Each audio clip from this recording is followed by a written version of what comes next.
वामे यस्य स्थिता राधा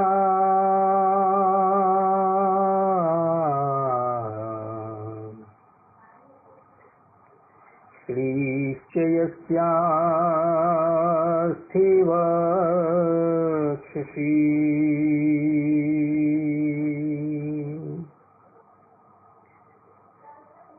वृन्दावनविहारन्दं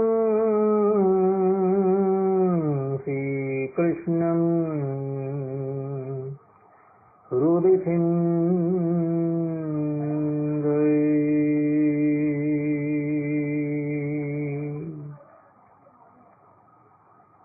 वर्णिवेशरमणीयदर्शनं दुहासरुचिराननाम्बुजम् पूजितं सुरनरोत्तमैर्मुदा धर्मानन्दनमः विचिन्तये। ॐ श्री स्वामिनारायणाय नमो नमः। श्री हरिकृष्णाय नमो नमः। श्रीशावर्णी गोत्रतिलकाय नमो नमः।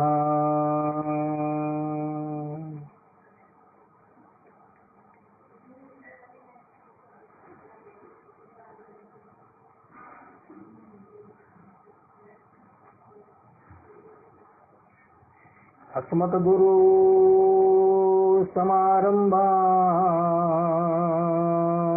नाथयामो न मध्यमाम् लक्ष्मीवल्लभपर्यन्तां वन्दे गुरुपरम्परां वन्दे गुरुपरम्परां। सहजानंद स्वामी महाराज ने जय। श्री नारायण मुनि देवनी जय। श्री राधा राधा बिहारी लालनी जय। श्री लक्ष्मी नारायण देवनी जय। श्री नर नारायण देवनी जय। श्री गोपीनाथ जी महाराज ने जय। श्री हरि कृष्ण महाराज ने जय। श्री रणछोड़ राय ने जय। श्री कष्टभंजन देव ने जय। श्री विघ्न विनायक देव ने जय। श्री सिद्धेश्वर महादेव ने जय। असतो मा षड्गमय तमसो मा ज्योतिर्गमय मृत्युर्मा अमृतं गमय। ओम शांति शांति शांति। हरिशरणम। निखिल है प्रत्यनीक कल्याण एकतान चेतर समस्त वस्तु विलक्षण अनंत कोटि ब्रह्मांड नायक श्रीदेवी भूदेवी नीला देवी श्री राधा देवी दी समलंकृत सर्व अवतारोना अवतारी सर्व कारणोना कारण परब्रह्म परमात्मा भगवान श्री हरिनी महती कृपाथी આપણે બધા વિદુર નીતિના માધ્યમથી માનવ જીવનના સર્વોત્કૃષ્ટ લાભ લેવા માટે અહીં ઉપસ્થિત થયા છે। ઉપસ્થિત થનારા બધા જ ભગવદ ભક્તોના હૃદયની અંદર બિરાજમાન પરબ્રહ્મ પરમાત્મા ભગવાન શ્રી હરિને વેદાંતાચાર્ય પુરાણ ઇતિહાસાચાર્ય અને ફિલોસોફી શાસ્ત્રી રાકેશભાઈના હિતપૂર્વક જય સ્વામિનારાયણ। ભક્તો, વિદુર નીતિની કથા જે છે એની અંદર આપણે પ્રથમ અધ્યાયની અંદર 78મા શ્લોકની વ્યાખ્યા જે છે એ ગયા વખતે આપણે કરી આવેલા હતા।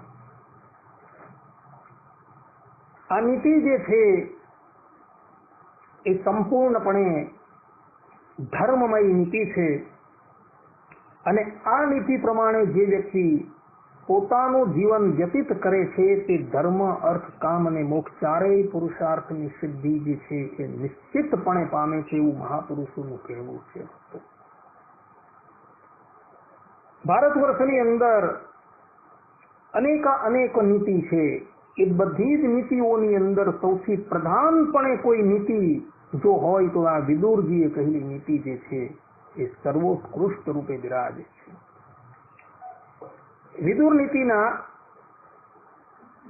79મા શ્લોકની અંદર સાક્ષાત યમરાજજીના અવતાર એવા વિદુરજી ધૃતરાષ્ટ્રને પોતે કહે છે, પંચાગ્નયો મનુષ્યેણ પરિચર્યા પ્રયત્નકઃ પિતા માતા અગ્નિરાત્મા ચ ગુરુશ્ચ ભરતર્ષભ. અર્થાત કે હે ધૃતરાષ્ટ્રજી, મનુષ્યએ આ 5 અગ્નિઓની પરિચર્યા હંમેશા ખૂબ સાવધાનીથી કરવી જોઈએ. એક માતા, બીજા પિતા, ત્રીજા અગ્નિ, ચતુર્થ આત્મા અને 5મા ગુરુ. આ 5 અગ્નિઓ છે અને એ અગ્નિઓની સેવા જે છે એ તમારે ફરજિયાત કરવી પડે ભક્તો. અગ્નિ વગર જીવનમાં આવશ્યક કર્મો જે છે એ ક્યારેય થતા નથી. મનુષ્ય જ્યારે જન્મ ગ્રહણ કરે છે ત્યારે પણ જાત કર્મ સંસ્કાર એની અંદર પણ અગ્નિની જરૂર પડે છે. અને જ્યારે એ સ્મશાનની અંદર પોતાના દેહને પંચભૂતની અંદર વિલીન કરે છે ત્યારે પણ અગ્નિની જરૂર પડે છે. અને મધ્યની અંદર જ્યારે એના સંસ્કારો થતા હોય છે, વિવાહ સંસ્કાર ઇત્યાદિ, એમાં પણ અગ્નિની જરૂર પડે છે. એટલે અગ્નિ વગર તો કોઈ પણ વ્યક્તિથી રહેવાતું જ નથી. પરંતુ જો આ અગ્નિનો દુરુપયોગ કરવામાં આવે તો એ અનેક સમસ્યાઓ જે છે એ ઉત્પન્ન કરી શકે છે. આ અગ્નિની અંદર માતા છે, પિતા છે, અગ્નિ છે, આત્મા છે અને ગુરુ, આ 5 જે છે એ પ્રચંડ અગ્નિ તુલ્ય માનવામાં આવેલા છે. એટલે તેઓ સાથે ખૂબ સાવધાની પૂર્વક ભક્તો વ્યવહાર કરવો જોઈએ. અન્યથા જો આ 5 સાથે અસાવધાની પૂર્વક જો વ્યવહાર કરવામાં આવે તો મનુષ્યોએ અનેક મુસીબતોનો સામનો કરવો પડે છે. સિદ્ધાંતવાદ છે. કેવલ માતા પિતાની સેવાથી આ જગતની અંદર કેટલાય મનુષ્ય જે છે એ સિદ્ધિ પ્રાપ્ત કરી ચૂકેલા છે. એ લોકોએ આ માતા પિતા રૂપ અગ્નિની યથાર્થપણે જો સેવા કરી તો એ લોકો પરબ્રહ્મ પરમાત્માનો પણ અનુભવ કરી શકેલા હતા. અને જે લોકોએ આ અગ્નિને તરછોડી દીધેલા હતા તે લોકોની અધોગતિ પણ શાસ્ત્રોની અંદર લખેલી છે. પ્રથમ આપણે જે લોકોએ આ અગ્નિને તરછોડી દીધેલા હતા તેની પ્રથમ વાત કરીએ. તો આ બાબતની અંદર પદ્મ પુરાણની અંદર આવતું શ્રીમદ ભાગવતનું જે મહાત્મય એ અવલોકન કરવા યોગ્ય છે. આ શ્રીમદ ભાગવતના મહાત્મયની અંદર આત્મદેવની કથા આવે છે અને ધંધુકારીની કથા આવે છે. ભક્તો, તુંગભદ્રા નદીના કિનારે એક નગર હતું અને એ નગરની અંદર વેદ વેદાંગનો પંડિત આત્મદેવ બ્રાહ્મણ રહેતો હતો. આ બ્રાહ્મણની પાસે લક્ષ્મી પણ હતી અને સરસ્વતી પણ હતી. પોતે ખૂબ ધનાઢ્ય હતો અને સરસ્વતી તો જાણે એના મુખની અંદર જ બિરાજમાન હતી, પરંતુ એને કોઈ સંતપ્તિ હતી નહીં. એટલે આ વ્યક્તિ જે છે એ બહુ જ દુઃખી રહેતો હતો. એને મનમાં હંમેશા શોક રહ્યા કરે કે મને પુત્ર નથી, મારા પછી મારી પાછળ મારું શ્રાદ્ધ કોણ કરશે, મારું તર્પણ કોણ કરશે, મારા પિતૃઓનું તર્પણ કોણ કરશે. વેદ વેદાંગનો પ્રારંગત પંડિત હતો એટલે એને શાસ્ત્રોની અંદર પુત્ર પ્રાપ્તિ માટે જે પણ કોઈક ઉપાય બતાવવામાં આવેલા છે એ બધા જ ઉપાયો જે છે એ કરી જોયા, પરંતુ એને પુત્રની પ્રાપ્તિ થઈ નહીં. આ આત્માદેવની પુત્રી પ્રાપ્તિની ઈચ્છા જે છે એ એટલી બધી પ્રબળ બની ગઈ કે એ એના વિચારની અંદર રાત્રે સૂઈ પણ શકતો ન હતો. આ આત્માદેવની ભાર્યાનું નામ હતું ધુંધલી. એક દિવસની વાત છે, પુત્ર ન હોવાના દુઃખથી દુઃખી થઈને આ આત્મદેવ બ્રાહ્મણ પોતાના ઘરનો ત્યાગ કરી વનમાં જતો રહ્યો અને ત્યાં વનની અંદર તેને એક સંન્યાસીનો ભેટો થયો. આ સંન્યાસી હતા એ અતિશય સમર્થ હતા, સમયની પેલે પારે જોતા હતા.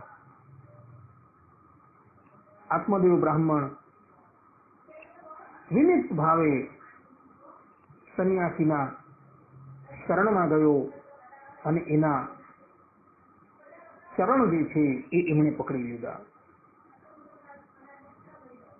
અને પોતાનું સમસ્ત દુઃખ જે છે એ સંન્યાસીને નિવેદિત કર્યું.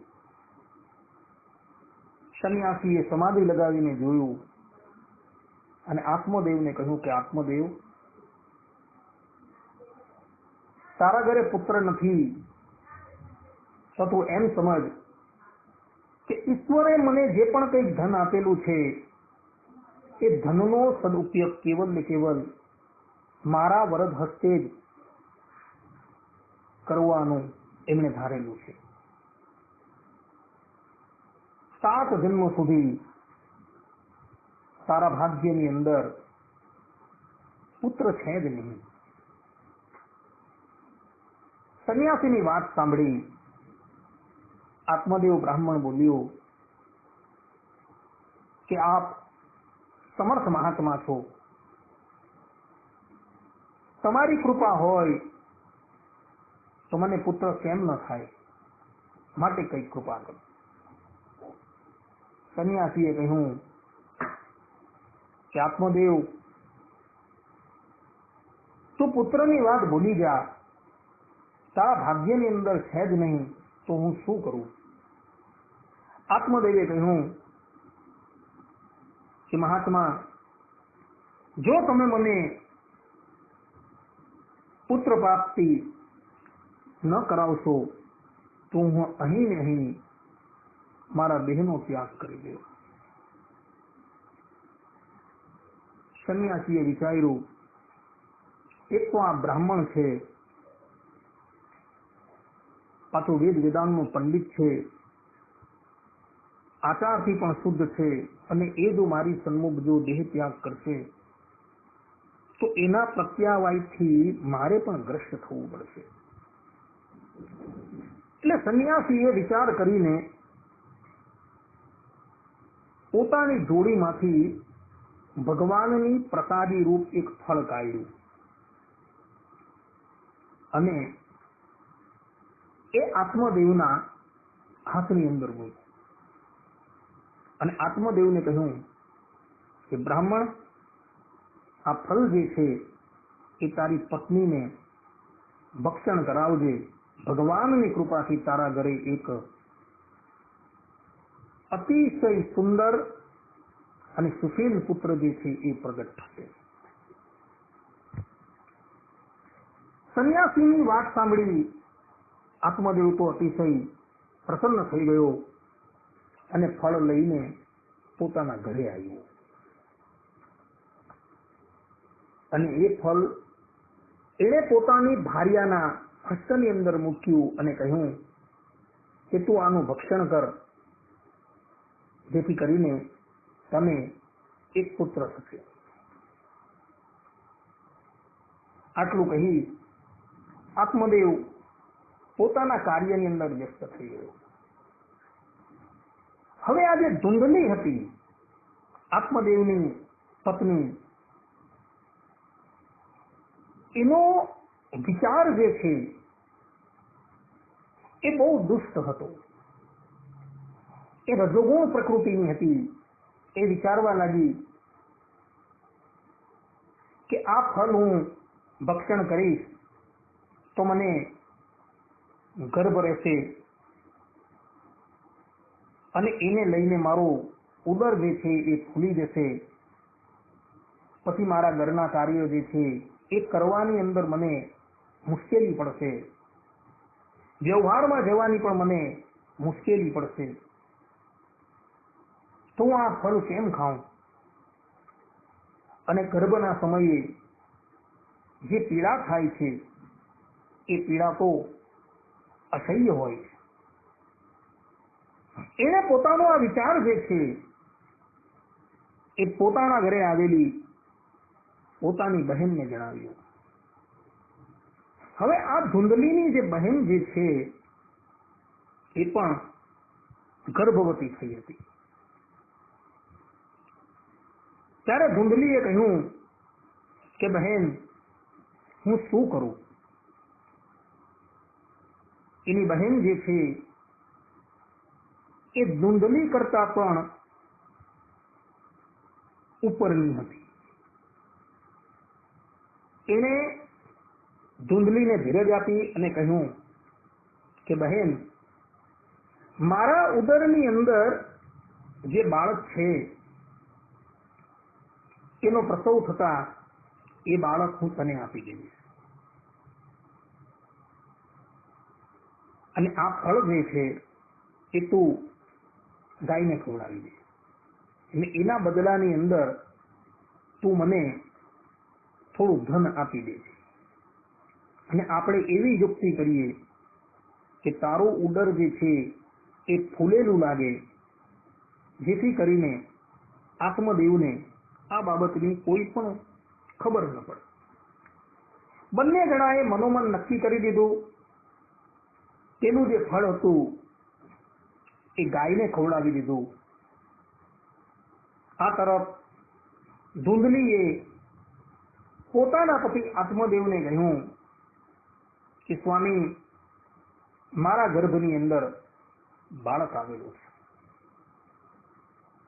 પોતાની પત્નીની વાત સાંભળી આત્મદેવ તો અતિશય પ્રસન્ન થયો.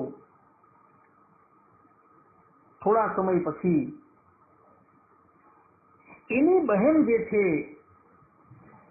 એને બાળકનો જન્મ થયો અને એ સમય દરમિયાન એની એ જે છે એ આત્મદેવના ઘરે આવી અને ગુપચુપ રીતે એણે પોતાનો બાળક જે છે એ ધુંધલીને આપી દીધો અને પોતે ત્યાંથી ચાલી ગઈ. આત્મદેવની પત્ની ધુંધલીએ એને ઘણું ધન આપ્યું અને એણે જાહેર કરાવી દીધું કે મને એક બાળક થયો છે.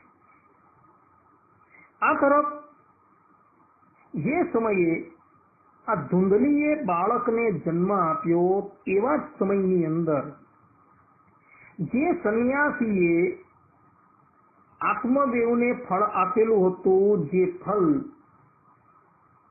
ધૂંધલીએ ગાયને ખવડાવી દીધેલું હતું, એ ગાયને પણ એક બાળક થયું અને એ બાળક જે છે એ મનુષ્ય આકૃતિનું હતું, પરંતુ એના કર્ણ જે છે એ ગાયના જેવા હતા. આ પ્રમાણે આત્મદેવે જોયું કે મારા ઘરે તો એક સંતાન પ્રગટ થયું છે, પરંતુ મારી ગાયે પણ મનુષ્ય આકાર જેવા એક બાળકને જન્મ આપેલો છે, એટલે ગાય જે છે એ મારી હોવાથી આ સંતાન પણ મારું જ કહેવાય. આત્મદેવી એ બાળકને પણ પોતાના ઘરની અંદર લઈ લીધું અને ત્યારબાદ બંને બાળકોના જાત કર્મ સંસ્કાર કર્યા. ગાયના જેવા કર્ણ હોવાથી આત્મદેવે બાળક જે ગાય થકી પ્રગટ થયો હતો તેનું નામ રાખ્યું ગોકર્ણ. અને જ્યાં એ પોતાના બાળકનું નામ રાખવા જતો હતો ત્યાં પેલી ધૂંધલી જે છે વચ્ચે પડી અને કહ્યું કે પતિદેવ, મારા બાળકનું નામ જે છે એ હું મારા નામ ઉપરથી રાખીશ. ધૂંધલી થકી પ્રગટ થયો હોવાથી આનું નામ ધુંધુકારી પડશે. આત્મદેવે કહ્યું કે જેવી તારી ઈચ્છા. આ તરફ બંને બાળકો જે છે એ મોટા થવા લાગ્યા. મોટા થયા એટલે આત્મદેવે વિધિવત રીતે બંનેનો યજ્ઞોપવિત સંસ્કાર કર્યો અને પોતે જ વેદ વેદાંગના પ્રારંગત પંડિત હતા, એટલે એ પોતે જ આ બંને બાળકોને શિક્ષા આપવા લાગ્યો. પરંતુ ધુંધુકારીનું મન જે છે એ શિક્ષાની અંદર લાગતું ન હતું અને એનું મન વધારે પડતું વિષયોની અંદર જ ક્રીડા કરતું હતું. થોડા સમયની અંદર ગોકર્ણજી તો વેદ વેદાંગના પ્રારંગત પંડિત થઈ ગયા, પરંતુ આ ધુંધુકારી જે છે એ ધુંધુકારી મહાખલ થયો. સબ હસ્તેન ભક્ષણમ સબ હસ્તેન ભોજનમ, અર્થાત મનુષ્ય મૃત્યુ પામે અને ચિતાની અંદર જ્યારે એને સુવાડવામાં આવે ત્યારે એના હાથની એટલે કે ડાબા હાથની ઉપર જે પિંડ મૂકવામાં આવે એવું અશુદ્ધ અન્ન પણ જે છે આ ધુંધુકારી ખાઈ લેતો હતો. સબ હસ્તેન ભોજનમ, એવું ભગવાન વેદવ્યાસજીએ પદ્મ પુરાણની અંદર લખેલું છે આ ધુંધુકારી માટે. આ બાજુ ધુંધુકારી બ્રાહ્મણ હોવા છતાં હંમેશા હથિયાર ધારણ કરીને વનની અંદર ફર્યા કરતો હતો. વનની અંદર જઈ કેટલાય હરણાઓ, મૃગો એનો શિકાર કરતો હતો અને એનું માંસ રાંધીને ભક્ષણ કરતો હતો. આ ઉપરાંત ગામની અંદર જે બાળકો હોય એ બાળકોને પણ પકડી પકડીને બહુ જ તાડીત કરતો હતો. બાળકોને લાલચ બતાવે કે જો કૂવાની અંદર સિંગ છે, જોવા આવવું હોય તો આવો અંદર પડી ગયો છે.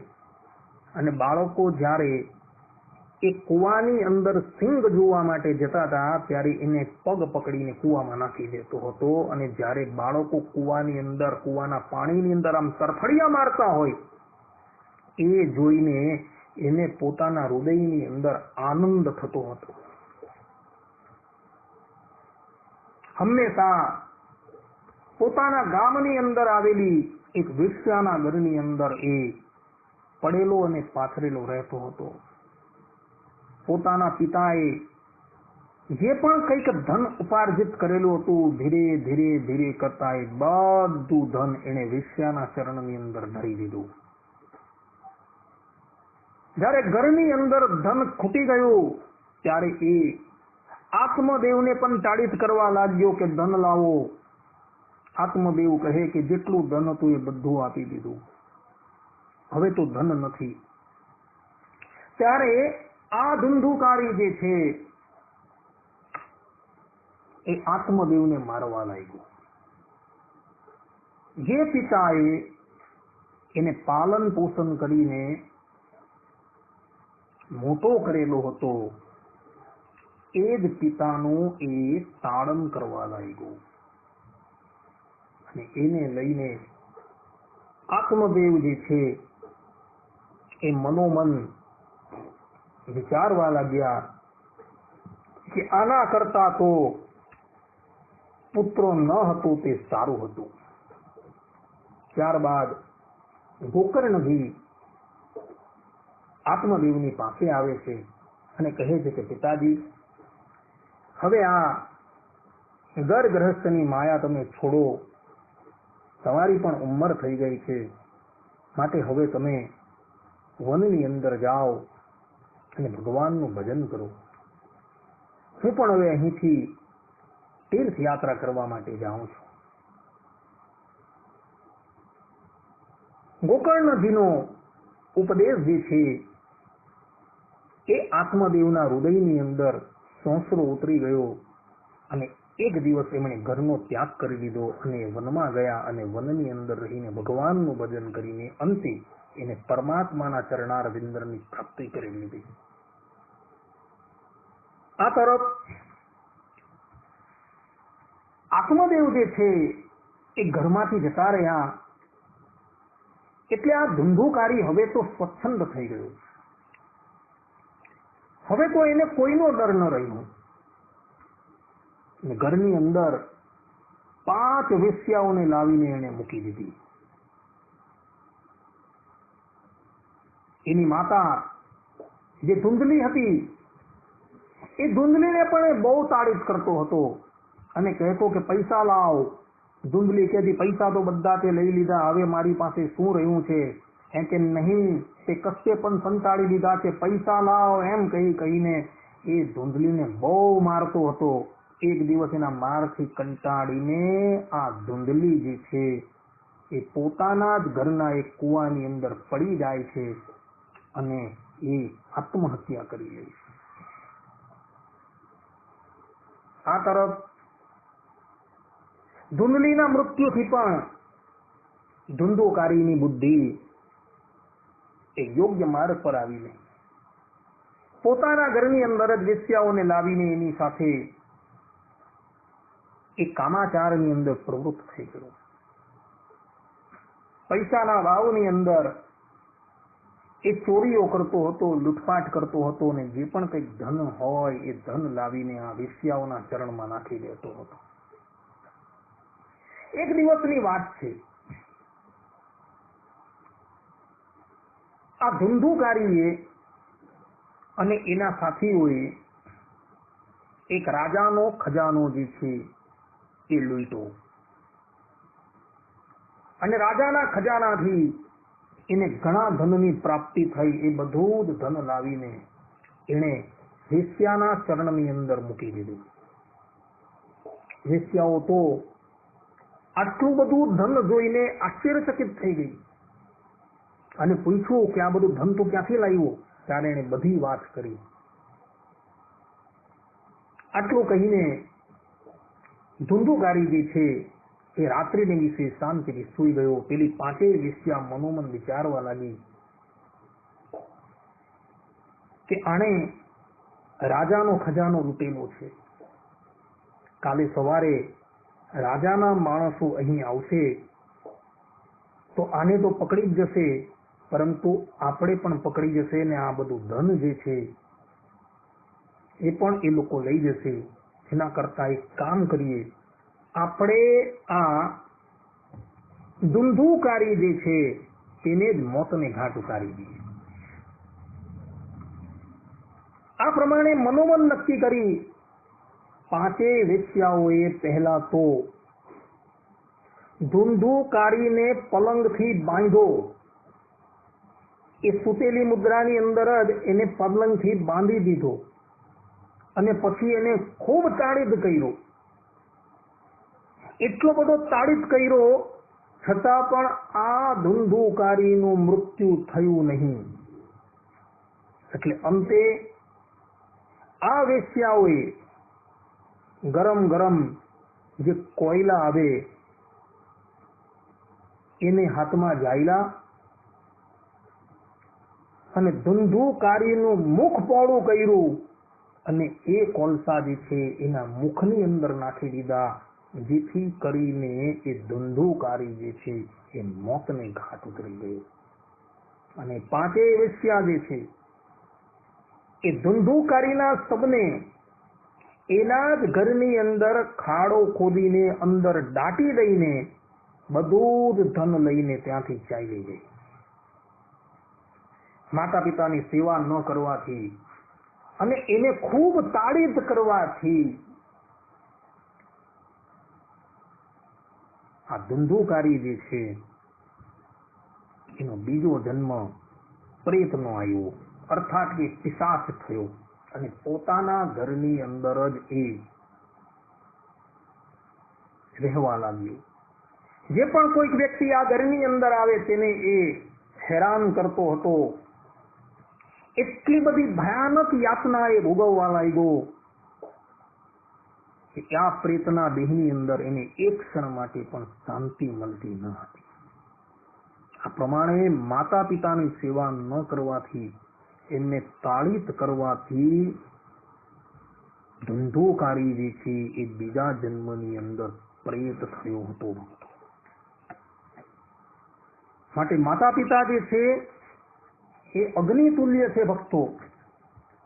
એની સેવા જો તમે ન કરો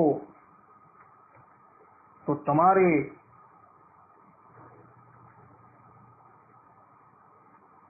એ બધું જ ભોગવવું પડે છે.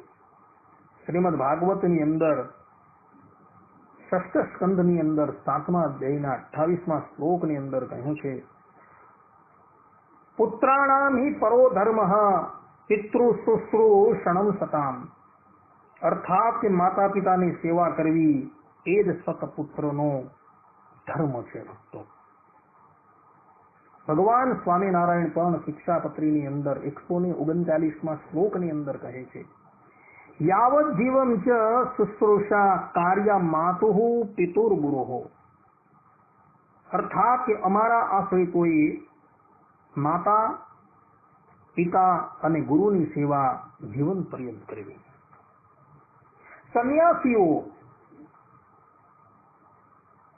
સંન્યાસ લઈને પોતાના માતા પિતાને છોડીને જો એ સંન્યાસ આશ્રમ ગ્રહણ કરે છે, તેનો સંન્યાસ આશ્રમ પણ સફળ થતો નથી. ભક્તો, શ્રીમદ મહાભારતની અંદર એક કથા આવે છે કૌશિક બ્રાહ્મણની. વન પર્વની અંદર આ કથા છે. વાત એવી હતી કે કૌશિક નામનો બ્રાહ્મણ જે છે એ સમસ્ત જગતને નાશવંત જાણી સંન્યાસ લઈ લે છે. એ પોતાના માતા પિતાનો એકનો એક જ પુત્ર હતો, પરંતુ માતા પિતાની પરવા ન કરી આ કૌશિક બ્રાહ્મણ જે છે એ સંન્યાસ ગ્રહણ કરી લે છે. એક દિવસની વાત છે, આ કૌશિક બ્રાહ્મણ એક વૃક્ષની નીચે બેઠો થકો પોતાનું આહનિક કાર્ય જે છે એ કરી રહ્યો હતો. અર્થાત કે પોતાના નિત્ય કર્મ કરી રહ્યો હતો અને એવા સમયની અંદર એ વૃક્ષની ઉપર એક કાગડો બેઠેલો હતો અને એ કાગડાએ એના પર મળનો ત્યાગ કર્યો.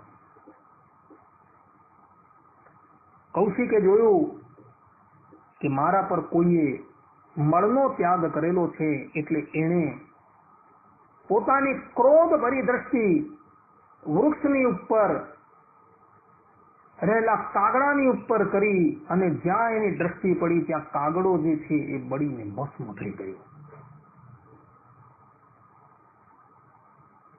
એટલે કૌશિકને પોતાની તપસ્યાનો અતિશય અહંકાર થઈ ગયો કે મારા જેવો જગતની અંદર કોઈ સિદ્ધ નથી. અને આ અહંકારની અંદર એક દિવસ એક નગરની અંદર મધ્યાહન સમયે એક ગૃહસ્થના ઘરે એ ભિક્ષા માંગવા માટે ગયું. દરવાજા પર આવી એને સાદ કહ્યો, ભવદ ભિક્ષામ દેહી.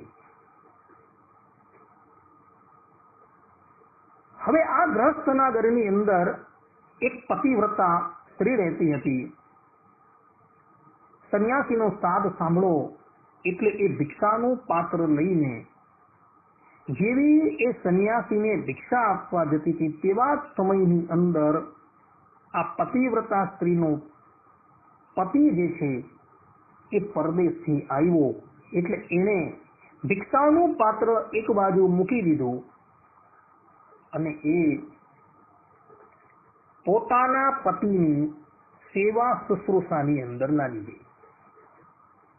આ તરફ સંન્યાસી કૌશિક દ્વારની ઉપર ભિક્ષાનું પાત્ર ફેલાવીને ત્યાંને ત્યાં જ ઉભા રહ્યા. ઘણો સમય થયો પરંતુ હજુ ભિક્ષા મળતી નથી. એટલે કૌશિક જે છે થોડા ક્રોધાયમાન તો થઈ જ ગયા. પતિની સેવાથી પરવારીને જ્યારે આ પતિવ્રતા સ્ત્રી પેલા સંન્યાસીને ભિક્ષા આપવા માટે બહાર આવી ત્યારે કૌશિકની દ્રષ્ટિ જે છે એ થોડી વક્ર હતી. એ ભિક્ષા પાત્રની અંદર અન્નને તો પધરાવ્યું પરંતુ કૌશિક ઋષિ જે છે એ એનાથી થોડા નારાજ હતા. ત્યારે પેલી પતિવ્રતા બોલી કે હે બ્રાહ્મણ, ક્ષમા કરજો, ગૃહસ્થનો ધર્મ જે છે એ અતિથિની સેવા કરવી એ તો છે, પરંતુ મારા પતિ કેટલાય મહિનાઓ બાદ પરદેશથી મારા ઘરે આવેલા હતા એટલે હું એમની સેવા શુશ્રૂષાની અંદર તમને ભૂલી ગઈ. ત્યારે કૌશિક બોલવા લાગ્યો કે પ્રથમ તમારે દ્વાર પર આવેલા અતિથિની સેવા કરવી જોઈતી હતી. કૌશિકની વાણીની અંદર થોડો અહંકાર પણ હતો અને થોડો ક્રોધ પણ હતો. એટલે પેલી પતિવ્રતા બોલી કે બ્રાહ્મણ દેવતા મને ક્ષમા કરજો, પરંતુ આપ ક્રોધાયમાન ન થાઓ. તમારી ક્રોધભરી દ્રષ્ટિથી મને કંઈ થવાનું નથી, કારણ કે ભગવાનની કૃપાથી મારું પાતિવ્રત જે છે એ અક્ષુણ છે. હું પેલો કાગડો નથી કે તમે દ્રષ્ટિ કરતા બળી જાઓ. એક કાગડો હતો જે તમારી દ્રષ્ટિ પડતા બળી ગયો હતો, પરંતુ તમારી દ્રષ્ટિ પડવાથી મારું કંઈ અનિષ્ટ થવાનું નથી. કૌશિક ઋષિ તો પતિવ્રતાની વાત સાંભળીને આશ્ચર્યચકિત થઈ ગયા અને એના પ્રત્યે બોલ્યા કે તને કેવી રીતના ખબર કે હું વનની અંદર બેઠેલો હતો અને એક કાગડાએ મારા પર બીટ કરી અને મારી દ્રષ્ટિ પડતા એક કાગડો જે છે બળીને ભસ્મ થઈ ગયો.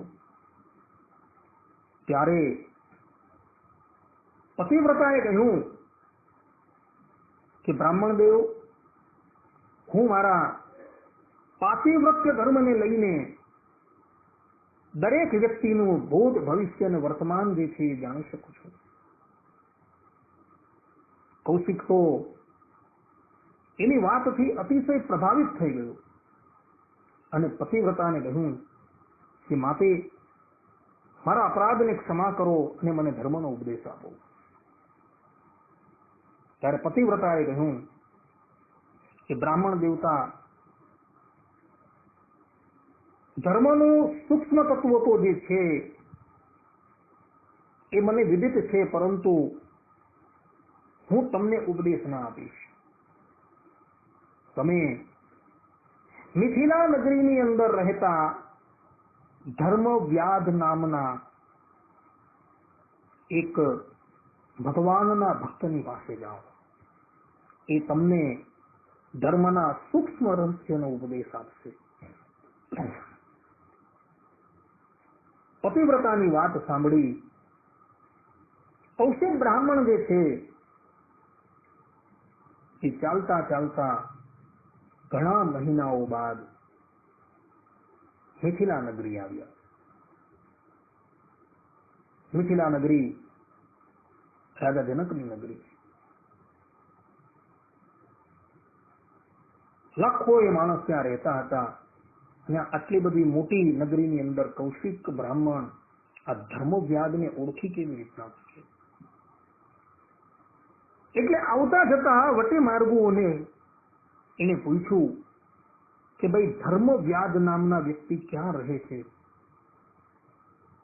એટલે વટે માર્ગોએ આંગળી ચીંધીને કહ્યું કે પેલા સામેની દુકાનની અંદર જે માંસ વેચી રહ્યા છે એ જ ધર્મવ્યાધ છે. મારે જાઓ તમે એની પાસે. કૌશિક બ્રાહ્મણ ચાલતા ચાલતા ધર્મવ્યાધ પાસે આવ્યા અને એને જોયું કે આ ધર્મવ્યાધ તો અત્યારે માંસ વિક્રય કરી રહ્યા છે. એ વળી મને ધર્મનો ઉપદેશ કેવી રીતના આપશે? શું પેલી પતિવ્રતા જે છે એ મારા પ્રત્યે અસત્ય બોલેલી હતી? જે આ પ્રમાણે વિચાર કરતા હતા ત્યાં જ પેલા ધર્મવ્યાધ જે છે એ એની સન્મુખ આવ્યા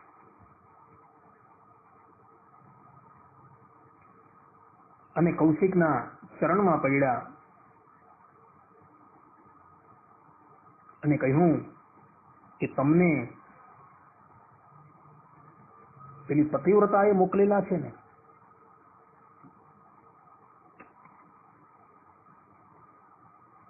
ત્યારે કૌશિક બ્રાહ્મણ બોલ્યો કે હા, પરંતુ તમને આ વાતની ખબર કેવી રીતના પડી? ત્યારે વ્યાધજી છે એ એને પોતાના ઘરે લઈ ગયો અને ઘરે લઈ જાય છે અને પોતાના માતા પિતાના દર્શન કરાવે છે. અને ધર્મવ્યાધ કહે છે કે હું મારા માતા પિતાને ઈશ્વર તુલ્ય માનું છું અને ઈશ્વર તુલ્ય માનીને જ એમની સેવા કરું છું. એમની જે પણ કોઈક આજ્ઞા જે છે એ હું પાલન કરું છું. પ્રાતઃકાળે એ લોકો ઉભા થાય ત્યારથી લઈને શયન પર્યંત હું એની અંદર પરમાત્માની દ્રષ્ટિ રાખીને એમની સેવા કરું છું અને એને લઈને મને ભૂત ભવિષ્ય અને વર્તમાનનું જ્ઞાન થઈ ગયું છે તથા ધર્મના ગૂઢ રહસ્યનું પણ જ્ઞાન થઈ ગયું છે. ત્યારબાદ કૌશિક ઋષિના પૂછવાથી ધર્મવ્યાધે એની પાસે ધર્મના સૂક્ષ્મ રહસ્યો જે છે એનું પ્રદર્શન કર્યું. અર્થાત કે ધર્મના સૂક્ષ્મ રહસ્ય એને બતાવ્યા. તે પછી કૌશિક ઋષિએ પૂછ્યું કે તમે ધર્મનું આટલું બધું સૂક્ષ્મ રહસ્ય જાણો છો છતાં પણ તમે અધર્મનું કાર્ય કેમ કરો છો? તમે આ માણસની વિક્રયતા કરો છો એ તો ધર્મ વિરુદ્ધ છે. ત્યારે ધર્મવ્યાધે કહ્યું કે બ્રાહ્મણ દેવતા આ મિથિલા નગરી છે. અહીંના રાજા જનકે ચારેય વર્ણના ઉપરાંત પાંચમા અંત્ય જ વર્ણના લોકોને કહ્યું છે કે તમે તમારો ધર્મ જે છે એ યથાર્થ રૂપે પાળજો. જે વ્યક્તિ ધર્મનું ઉલ્લંઘન કરશે એ વ્યક્તિને અમારા તરફથી દંડિત કરવામાં આવશે. એને લઈને બ્રાહ્મણ છે, બ્રાહ્મણના ધર્મની અંદર ક્ષત્રિય, વૈશ્ય અને શુદ્ર જે છે પોતપોતાના ધર્મની અંદર વર્તે છે ને હું પોતે જાદ છું એ હું મારા ધર્મમાં વર્તું છું. હું ક્યારેય જંગલની અંદર જતો નથી અને કોઈ પ્રાણીનો શિકાર નથી કરતો, પરંતુ કોઈ વ્યક્તિ શિકાર કરીને લાવે છે અને મને એ માંસ આપી જાય છે તે માંસની હું વિક્રયતા કરું છું. ક્યારેય હું માંસ ભક્ષણ કરતો નથી. પરંતુ રાજાએ જે પ્રમાણે આજ્ઞા કરી છે, રાજાએ ઈશ્વરનું પ્રતીક છે ને ઈશ્વરે જે પ્રમાણે મને આજ્ઞા કરી છે એ જ પ્રમાણે હું મારા ધર્મનું પાલન કરું છું. મારા ઘરની અંદર આ મારા માતા પિતા જે છે એમની સેવા કરવાથી સાક્ષાત પરબ્રહ્મ પરમાત્મા ભગવાન શ્રીમદ નારાયણ મનુષ્ય વિગ્રહ ધારણ કરીને મારા ઘરમાં રહ્યા છે એમ કહીને ત્યાં ગુપ્ત રૂપે રહેતા પરબ્રહ્મ પરમાત્મા શ્રીમદ નારાયણના કૌશિકને એ ધર્મ વ્યાધે દર્શન કરાવ્યા. ત્યારબાદ ધર્મ વ્યાધે કૌશિકને કહ્યું કે બ્રાહ્મણ દેવતા, તમે તમારા માતા પિતાની એકની એક સંતાન છો. તમારા માતા પિતા અત્યારે બહુ કષ્ટ વેઠી રહ્યા છે, માટે તમે તમારા આ સંન્યાસ ધર્મનો ત્યાગ કરો અને પુનઃ ઘરે જાઓ અને તમારા માતા પિતાની સેવા કરો. અને જ્યારે એ તમારી સેવાથી સંતુષ્ટ થઈ જાય ત્યારે તમે સંન્યાસ લેજો. ધર્મવ્યાધની વાત સાંભળી એની શીશ નમાવી કૌશિક વિપ્ર જે છે એ ત્યાંથી પોતાના ઘરે આવે છે, પોતાનો સંન્યાસ વેશ ઉતારી નાખે છે અને પુનઃ ગૃહસ્થનો વેશ ધારણ કરે છે અને માતા પિતાની ખૂબ સેવા કરે છે, જેથી એના માતા પિતાઓ પણ એના પર બહુ પ્રસન્ન થાય છે. ઉચિત સમય પર એવો ભગવદ ધામના અધિકારી થઈ જાય છે. ત્યારબાદ આ કૌશિક જે હતા એ પુનઃ સંન્યાસના વેશને ધારણ કરે છે. ભક્તો, આમ માતા પિતાની સેવા કરવાથી ધર્મવ્યાધ જે અતિશય નિમ્ન જાતિની અંદર પ્રગટ થયો હતો, પરંતુ માતા પિતાને ભગવાન રૂપ માનીને એની સેવા કરવાથી એને ભૂત, ભવિષ્ય અને વર્તમાનનું જ્ઞાન થયું. ઉપરાંત એને ધર્મના સૂક્ષ્મ રહસ્યનું પણ જ્ઞાન થયું હતું અને સાક્ષાત પરબ્રહ્મ પરમાત્મા શ્રીમદ નારાયણ એના ઘરે અપરોક્ષ રૂપે બિરાજમાન હતા, ખાલી માતા પિતાની સેવા કરવાથી. માટે મનુસ્મૃતિની અંદર મનુ ભગવાન પોતે કહી રહ્યા છે કે બાળકોને જન્મ આપી ઉછેરવામાં માતા પિતાને જે દુઃખ સહન કરવું પડે છે તેનો બદલો તે બાળકો મોટા થયા પછી સેંકડો વર્ષો સુધી સેવા કરીને પણ વાળી શકતા નથી. માટે બ્રહ્મચારીએ માતા પિતા તથા આચાર્યનું નિત્ય મનગમતું કરવું, તે ત્રણેયને સંતોષ આપવાથી સમસ્ત તપ પૂર્ણ થાય છે. કારણ આ ત્રણની સેવા કરવી એ પરમ તપ કહેવાય છે. તેવો જ 3 વેદ તથા 3 અગ્નિ છે. મનુસ્મૃતિ અધ્યાય 2 227-229 શ્લોક. યમ માતા પિતરૌ ક્લેશમ સહિતે સંભવે નૃણામ ન તસ્ય નિષ્કૃતિઃ શક્યા વક્તુમ વર્ષ સતૈરપી તયોર્નિત્યમ પ્રિય કુર્યાદ આચાર્યસ્ય ચ સર્વદા તેસ્વેવ ત્રિષુ તુષ્ટેષુ તપઃ સર્વ સમાપ્યતે તેષાં ત્રયાણાં શુશ્રૂષા પરમં તપઃ સર્વં સમાપ્યતે તેષાં ત્રયાણાં શુશ્રૂષા પરમં તપ ઉચ્યતે તો એવ હિ ત્રયો વેદાહ તે એવોક્તા ત્રયો અગ્નયઃ. આ પ્રમાણે મનુ મહારાજે કહ્યું છે. માટે ભક્તો માતા પિતાની સેવા જે છે એ કરવી એ આપણો ધર્મ છે. આ સંબંધની અંદર શ્રવણ કુમારનું આખ્યાન જે છે એ કેમ ભૂલી શકાય? શ્રવણ કુમાર જે હતા એમનું પ્રાગટ્ય જે છે એ બ્રાહ્મણ પિતા અને વૈશ્ય માતા થકી થયું હતું. અર્થાત કે શ્રવણ કુમારના પિતા જે છે એ બ્રાહ્મણ જાતિના હતા અને એની માતા જે છે એ વૈશ્ય જાતિની હતી. ને એના થકી એ શ્રવણ કુમારનું પ્રાગટ્ય થયું હતું. પ્રાગટ્ય થયા બાદ કોઈ કારણોવસાદ એમના માતા પિતાના મિત્ર જે છે એ જતા રહ્યા અને એ પ્રજ્ઞાચક્ષુ થઈ ગયા. એ વખતે શ્રવણ કુમાર જે છે એ મોટા પણ થઈ ગયા હતા, વયસ્ક થઈ ગયા હતા. અને માતા પિતાને જ ભગવાન જાણી એ તન મન અને ધનથી સેવા કરતા હતા. એક વખતની વાત છે, એના પિતાએ કહ્યું કે બેટા અમારે તીર્થયાત્રા કરવી છે, પરંતુ અમે તો હવે પ્રજ્ઞાચક્ષુ થઈ ગયા છે, અમે તીર્થયાત્રા કેવી રીતના કરી શકીએ?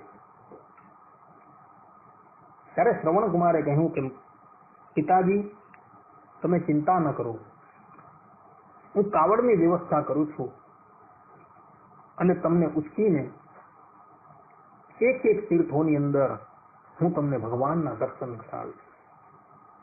આમ કહીને એક બહુ મોટું કાવડ બનાવ્યું. એની અંદર પોતાના માતા પિતાને એમણે પધરાવ્યા અને શ્રવણ કુમાર એમને તીર્થયાત્રા કરાવવા માટે તીર્થમાં વિચરણ કરવા લાગ્યો. પૃથ્વી પરના એક પછી એક તીર્થોની અંદર વિચરણ કરતા થતા એક સમયે આ શ્રવણ કુમાર અયોધ્યાપુરીની અંદર પધારે. અયોધ્યાના વનની અંદર રાત્રિનો સમય હતો. પોતાના કાવડને એક બાજુ મૂક્યું. એના પિતાએ કહ્યું કે બેટા અમને બહુ તરસ લાગેલી છે, માટે કૃપા કરીને તું જલ લઈ આવ. શ્રવણ કુમારે કહ્યું ભલે પિતાજી. હવે આ તરફ શું થયું? અયોધ્યાના રાજા અજ એના પુત્ર દશરથ રાજા જે નવા ગાદી પર બિરાજમાન થયા હતા, જેને 3 પત્નીઓ હતી, પરંતુ વર્ષો થવા છતાં કોઈ પણ સંતાન થયું ન હતું. હવે આ અયોધ્યા નગરીની અંદર એક તળાવડી છે. અત્યારે એ તળાવડી શ્રવણ તળાવડી તરીકે ઓળખાય છે. એના શ્રવણ તળાવડી તરીકે એ ઓળખાતી ન હતી, ખાલી તળાવડી તરીકે ઓળખાતી. હવે આ તળાવ જે છે ને એ એટલું બધું સુંદર હતું અને એનું પાણી એટલું બધું નિર્મળ હતું, પરંતુ નિત્ય એક વરાહ જે છે ને એ આવે અને એ આ તળાવને હંમેશા ખરાબ કરી દેતું હતું. અને જેને લઈને આનું પાણી જે છે એ લોકોના ઉપયોગમાં આવતું બંધ થઈ ગયું. આ વરાહ જે છે એ એટલું બધું પ્રચંડ હતું કે એના અગ્રભાગની અંદર તો મોટી મોટી શીંગો હતી. રાજાના સૈનિકો પણ એને મારવા માટે ગયા તો કેટલાય સૈનિકોનો એને કચ્ચરઘાણ વાળી દીધેલો હતો. એટલે દશરથ રાજાએ નક્કી કર્યું કે પ્રજાની સુરક્ષા માટે હું જાતે જ આ વરાહ જે છે એને મોતને ઘાટ ઉતારી દો. એટલે એક રાત્રિએ ધનુષ બાણને સજ્જ કરી એક વાડની અંદર દશરથ રાજા છુપાઈને બેઠેલા હતા. અંધારું હતું એટલે કઈ દેખાય નહીં, પરંતુ દશરથ રાજા જે છે એ શબ્દવેદથી બાણ ચલાવવાની વિદ્યા જાણતા હતા. હવે એવા જ સમયની અંદર આ શ્રવણકુમાર જે છે એ પાણી લેવા માટે આ તલાવડીની પાસે આવ્યો અને જ્યાં પોતાના હાથની અંદર જલનો જે કુંજો હતો એને તળાવની અંદર નાખ્યો. ત્યાં તળાવની અંદર બુડ બુડ બુડ બુડ બુડ બુડ અવાજ આવ્યો અને એને લઈને દશરથ રાજાને એમ કે પેલો વરાહ જે છે એ આ મધ્યરાત્રિ આવેલો છે, એને શબ્દવેગી બાણ છોડ્યું અને જ્યાં બાણ સનન કરતું ગયું ત્યાં જ એના બાણની ધ્વનિની સાથે જ એક કરુણ પોકાર દશરથ રાજાના કાનની અંદર પોળ્યો કે અમે તો કોઈનો અપરાધ કરેલો નથી, પછી કોઈ વ્યક્તિએ મારવાનું શું પ્રયોજન અને એને મને મારવાનું પણ શું પ્રયોજન? આ બાણ કોણે મને માર્યું? હું મારા માતા પિતાનો એકનો એક દીકરો છું. મારા પરલોકવાસી થતા મારા માતા પિતાની સેવા કોણ કરશે? કરુણ પોકાર સાંભળીને દશરથ રાજા દોડતા દોડતા દોડતા ત્યાં આવ્યા અને ચંદ્રના પ્રકાશની અંદર જોયું તો એક નવયુવક બાળક એના શબ્દવેગી બાણથી વિંધાઈ ગયો છે. દશરથ રાજાએ કહ્યું કે ભાઈ, મારો ઈરાદો તને મારવાનો ન હતો. એને સમસ્ત ઘટના જે છે એ શ્રવણકુમારને સંભળાવી. ત્યારે શ્રવણકુમારે કહ્યું કે રાજન, તમે ચિંતા ન કરો, હું બ્રાહ્મણ નથી, પરંતુ મારું પ્રાગટ્ય બ્રાહ્મણ પિતા અને વૈશ્ય માતા થકી થયું છે. હું તો જન્મ લેવા માટે અહીં આવેલો હતો. મારા માતા પિતાને હું તીર્થયાત્રા કરાવું છું. મારા માતા પિતા અત્યારે તરસ્યા છે, એ નેત્રહીન છે, માટે તમે જઈને એને પાણી પીવડાવો અને કૃપા કરીને આ બાણ મારા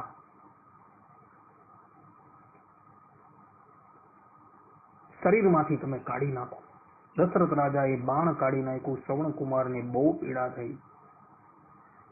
શ્રવણકુમારને મરતા મરતા દશરથ રાજાએ વચન આપ્યું કે હે નવયુવક, તારા માતા પિતા અનાથ નથી. આથી હું એનો પુત્ર છું અને એટલી સારી રીતના એની સેવા કરીશ કે તેની સેવા કરી હશે એનથી સારી હું એની સેવા કરીશ. તું ચિંતા નહીં કરતો. આટલું આશ્વાસન મળ્યું એટલે શ્રવણકુમારે ભગવાનનું સ્મરણ કરતા કરતા પોતાનો દેહ ત્યાગ કર્યો અને એને લઈને ભગવાનના પાર્ષદો જે છે એને લેવા માટે આવ્યા અને ભગવાનના ધામમાં જતો રહ્યો. માતા પિતાની સેવા કરવાથી શ્રવણકુમારને ભગવત પ્રાપ્તિ થઈ ગઈ. ત્યારબાદ દશરથ રાજા જલ લઈને શ્રવણના માતા પિતાની પાસે પધાર્યા અને ગુપચુપ એમની સન્મુખ ઉભા રહ્યા, પરંતુ કઈ બોલતા નથી. એટલે શ્રવણના પિતાએ કહ્યું કે બેટા, તું જલ લઈ આવ્યો તો અમને કૃપા કરીને પ્રદાન કર. આ તારી માતા પણ જે છે એ ક્યારની જલથી આકુળ વ્યાકુળ થઈ ગઈ છે. દશરથ રાજા જ્યાં જલ પ્રદાન કરવા માટે તૈયાર થયા અને જ્યાં એના હાથનો સ્પર્શ થયો એટલે એના પિતા બોલી ઉઠ્યા કે ભાઈ તું કોણ છે? મારો પુત્ર શ્રવણ ક્યાં છે? ત્યારે દશરથ રાજાએ બધી જ વાત જે છે એ શ્રવણ કુમારના માતા પિતાને સંભળાવી. અને જે આ વાત સાંભળી અને પોતાના પિતા અને માતા અર્થાત કે શ્રવણ કુમારના માતા અને પિતાએ જ્યાં વાત સાંભળી ત્યાં તો શ્રવણ કુમારની માતાએ તો ભગવાનનું સ્મરણ કરતા કરતા પુત્રના વિયોગમાં ત્યાં જ દેહ ત્યાગ કરી દીધો. એને લેવા માટે પણ ભગવાનના પાર્ષદો આવ્યા છે, કારણ કે ભગવાનના ભક્ત હતા. એ દશરથ રાજાએ એના પિતાને એટલે કે શ્રવણના પિતાને જલ પ્રદાન કર્યું, પરંતુ શ્રવણના પિતાએ જલને ઠુકરાવી દીધું અને કહ્યું કે રાજન, અમારો એકનો એક બાળક જે છે એ તમારી ભૂલને કારણે અકાલ મૃત્યુનો ગ્રાસ થઈ ગયો છે. અમે અત્યારે પુત્ર વિયોગે મરી રહ્યા છીએ, માટે હું તમને શાપ આપું છું કે એક દિવસ તમારે પણ પુત્ર વિયોગે તમારા પ્રાણ છોડવા પડશે. દશરથ રાજાએ કહ્યું કે બ્રાહ્મણ દેવતા, તમે મારા ઘરે ચાલો, હું શ્રવણ કરતા પણ તમારી શ્રેષ્ઠ સેવા કરીશ. હું અહીંનો રાજા છું. બ્રાહ્મણ દેવતાએ કહ્યું કે પોતાના કહેવાય, પારકા પારકા કહેવાય. મારો આ શાપ જે છે એ અવશ્ય ફલીભૂત થશે. ત્યારે દશરથ રાજાએ 2 હાથ જોડીને એમનો શાપ સ્વીકારી લીધો અને કહ્યું કે બ્રાહ્મણ દેવતા, તમે આ શાપ આપીને મારા પર અનુગ્રહ કરેલો છે, કારણ કે કેટલા વર્ષો થઈ ગયા, મારા લગ્ન થયાને પણ આજે કેટલાય વર્ષો થઈ ગયા, પરંતુ મને કોઈ સંતાન નથી. તમે મને શાપ આપ્યો કે તમારું મૃત્યુ પણ હવે પુત્ર વિયોગે થશે, જેથી કરીને હવે હું પુત્રનું મુખ જે છે એ જોઈ શકીશ. ત્યારબાદ ભગવાનનું સ્મરણ કરતા થતા શ્રવણના પિતાએ દેહ ત્યાગ કર્યો અને એના ભજનના પ્રતાપે ભગવાનના પાર્ષદો એને પણ લેવા માટે આવ્યા. દશરથ રાજાએ શ્રવણ, એના માતા અને એના પિતા ત્રણેયનો વિધિવત અગ્નિ સંસ્કાર કર્યો અને એની પછાડી જે પણ કઈ કૃત્યો કરવાના હતા એ બધા કર્યા. કહેવાનું તાત્પર્ય એ છે ભક્તો કે શ્રવણ જેવા માતૃ પિતૃ ભક્ત બહુ ઓછા જોવા મળે છે. વાલ્મીકી રામાયણની અંદર ખાલી એક જ અધ્યાયની અંદર આ શ્રવણ કુમારનું ચરિત્ર જોવા મળે છે, પરંતુ આખા રામાયણની અંદર તમે જોજો આ ચરિત્ર જે છે એ માતા પિતાના ભક્તોનું આદર્શ ચરિત્ર છે. ભગવાન શ્રી રામ જે સાક્ષાત પરબ્રહ્મ પરમાત્મા હતા, જેને આ મનુષ્ય રૂપે દેહ ધારણ કરીને મનુષ્યને બતાવ્યું કે મનુસ્મૃતિનું આચરણ કેવી રીતના કરવું જોઈએ, અર્થાત કે માનવ ધર્મનું આચરણ કેવી રીતના કરવું જોઈએ, બધાને બતાવ્યું. અને પોતાના પિતા અને માતાના એક જ વચનની ઉપર સમૃદ્ધશાળી રાજ્યનો ત્યાગ કરીને પણ એ વનની અંદર ચાલ્યા ગયા. અને એટલે જ માટે કવિ મમ્મટ જે છે એ કાવ્ય પ્રકાશની અંદર પોતે કહે છે, રામના જેવું આચરણ કરો, પરંતુ રાવણના જેવું આચરણ ન કરવું. કોના જેવું આચરણ કરવું? શ્રી રામના જેવું આચરણ કરવું, પરંતુ રાવણના જેવું આચરણ ક્યારેય પણ ન કરવું. આવું લખી ગયા છે. રામ વિગ્રહવાન ધર્મ, રામ જે છે એ મૂર્તિમાન ધર્મ છે, કારણ કે એણે એના જીવનની અંદર એક શ્રેષ્ઠ પુત્રનો આદર્શ જે છે એ પ્રસ્થાપિત કરેલો છે. ભક્તો, માટે શ્રીમદ ભાગવતની અંદર પણ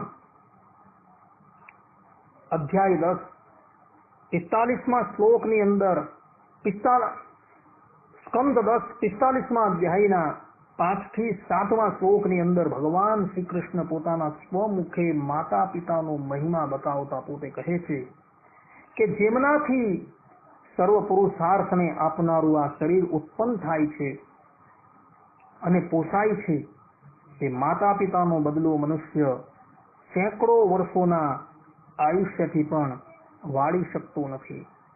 જે પુત્ર શરીર અને ધનથી સમર્થ હોવા છતાં માતા પિતાનું પોષણ કરતો નથી, તેના મરણ પછી પરલોકમાં તેને તેનું માંસ જ યમના દૂતો જે છે એ ભક્ષણ કરાવે છે.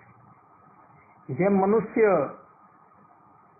મનુષ્ય માતા પિતાનું, વૃદ્ધ કુટુંબીઓનું, સતી પત્નીનું, બાળક પુત્રનું, ગુરુનું, બ્રાહ્મણનું અને શરણાગતનું પોષણ નથી કરતો, તો તે જીવતો છતાં મરેલો જ છે. આ પ્રમાણે ભગવાન શ્રી કૃષ્ણ જે છે એ પોતાના સ્વમુખથી આ વાત ભક્તો કહી રહ્યા છે. સર્વાર્થ સંભવો દેહો જનીનઃ પોષિતો યતઃ ન તયોર્યાતિ નિર્વેશમ પિતોર્મૃત્યઃ શતાયુષા યસ્તયોરાત્મજઃ કલ્પ આત્મના ચ ધનેન ચ મૃત્યુમ ન દધ્યાતમ પ્રેત્ય સ્વમાસમ સ્વાદયંતિ માતરમ પિતરમ વૃદ્ધમ ભાર્યામ સાધ્વીમ સુતમ શિશુમ ગુરુમ વિપ્રમ પ્રપન્નમ ચ કલ્પો બિભ્રત છવત. આ પ્રમાણે ભગવાન શ્રી કૃષ્ણએ સ્પષ્ટ રૂપે કહ્યું છે. માટે ભક્તો માતા પિતાની સેવા જે છે એ કરવી આપણો ધર્મ છે. એની અંદર પરમાત્માની બુદ્ધિ લાવીને તમારે એની સેવા કરવાની છે. ત્યાં સાક્ષાત પરબ્રહ્મ પરમાત્મા જે છે એ અપરોક્ષ રૂપે બિરાજમાન છે. એ ભાવનાથી એમની સેવા કરવાની છે ભક્તો.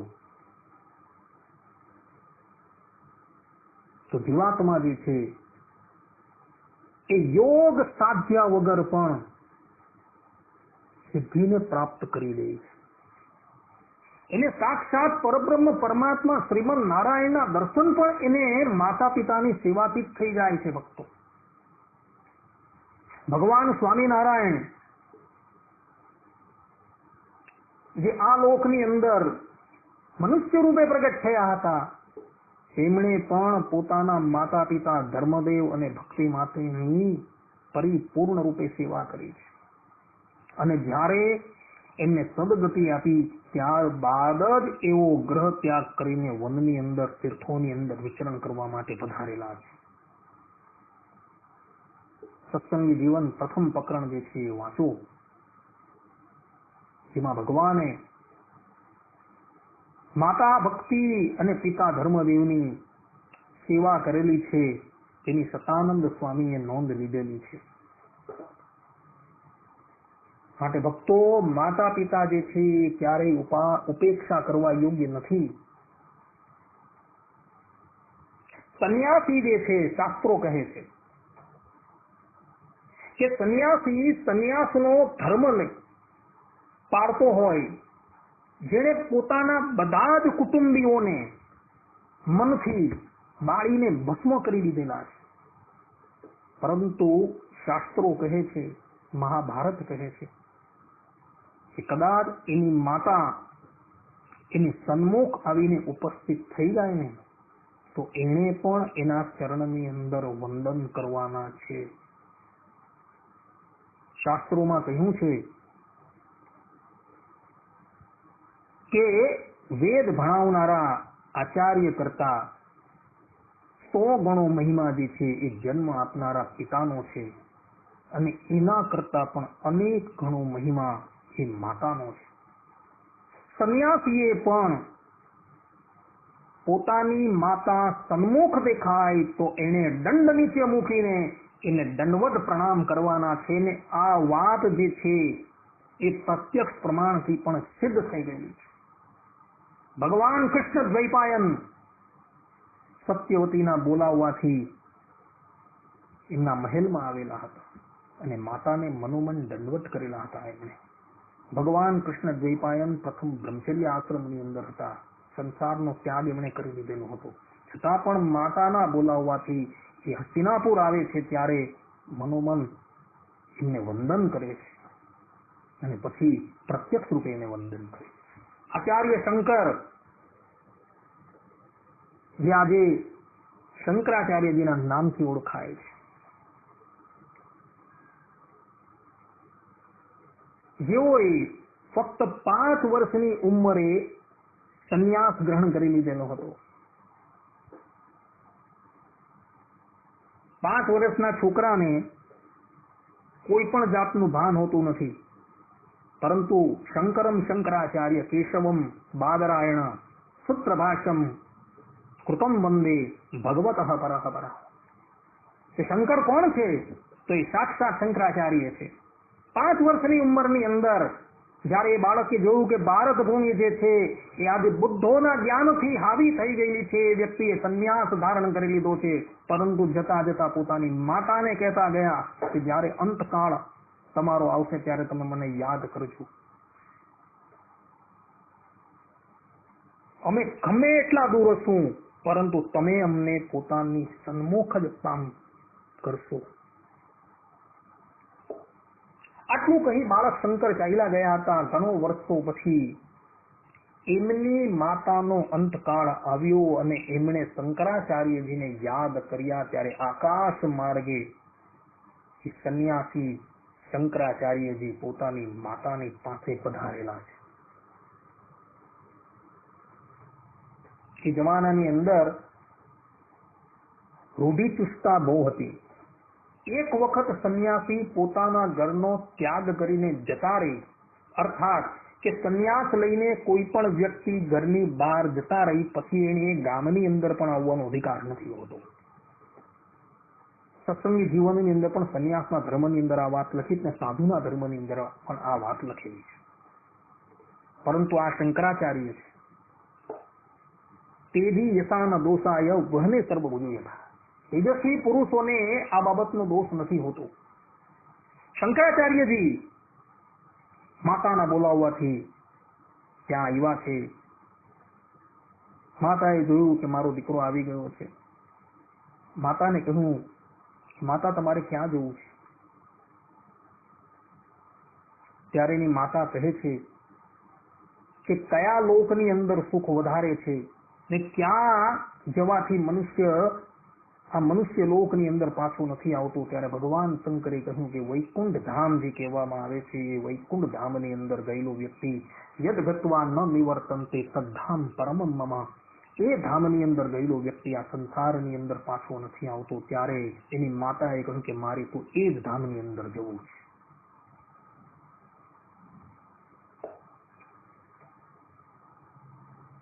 શંકરાચાર્યજી પોતાની માતાને એ વૈકુંઠ ધામની અંદર મોકલે છે અને તે પછી પોતાની માતાનો અગ્નિ સંસ્કાર કરવાનો છે એને. એટલે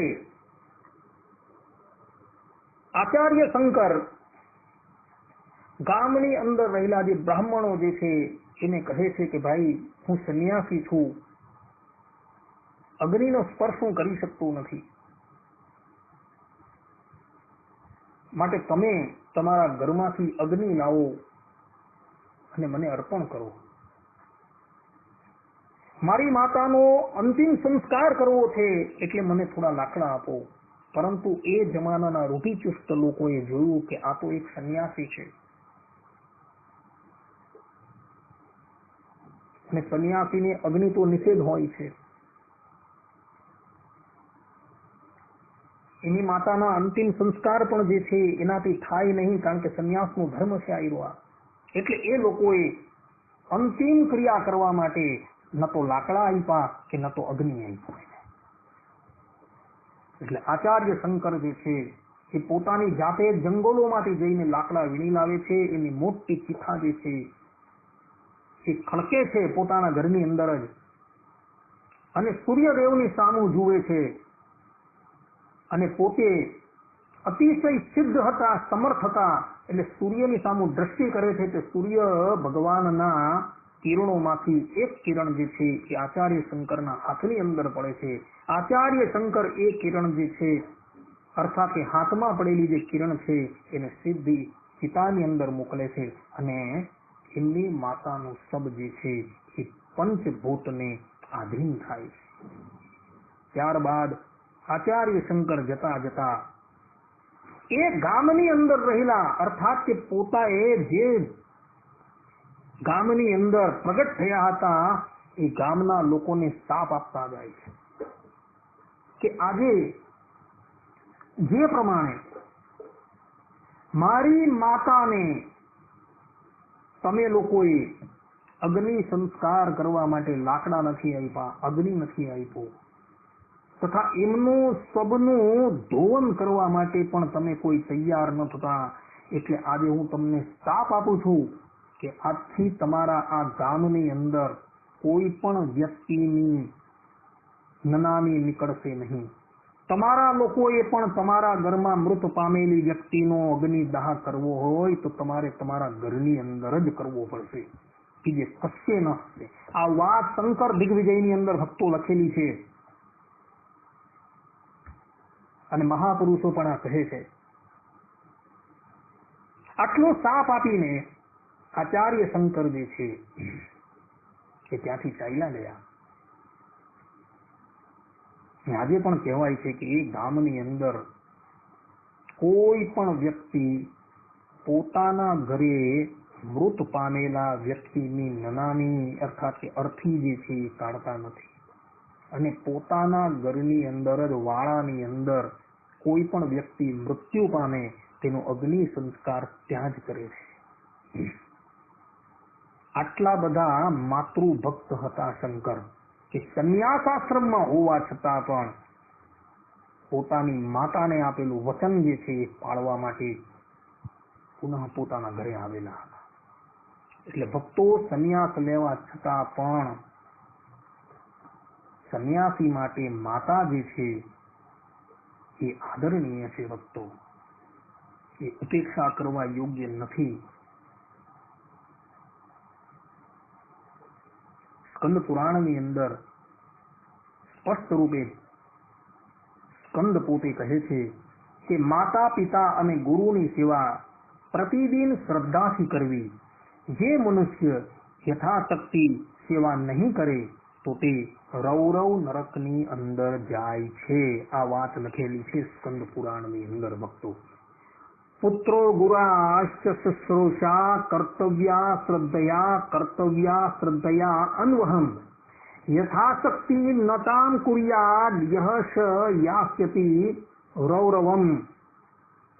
આ પ્રમાણે કહ્યું છે કે જે માતા પિતાની સેવા નથી કરતો એ વ્યક્તિ રૌરવ નરકની અંદર જાય છે.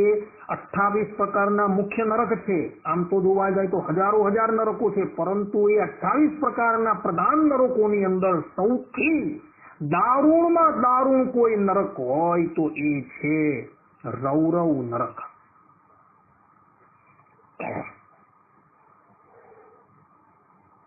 ભક્તો આ નરક જે છે એ સૌથી ભયાનક નરક છે.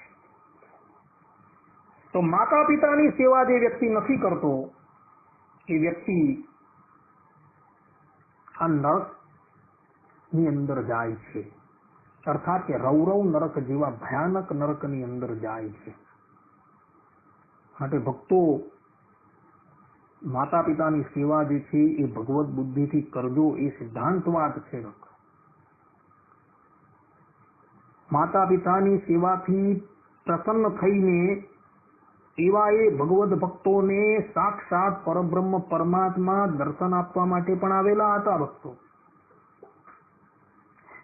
ગંગાપુત્ર ભીષ્મ જે છે એ પિતૃ ભક્તિનું આદર્શ છે.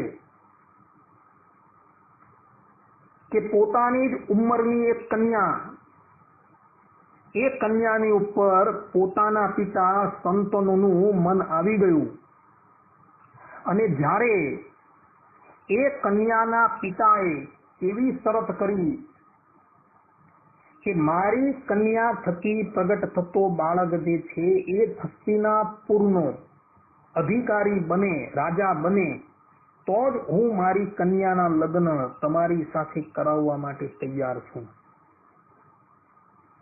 પરંતુ સંતોનું રાજાએ પ્રથમથી જ ગંગાપુત્ર એવા દેવવ્રતને યુવરાજ તરીકે જાહેર કરી દીધેલા હતા.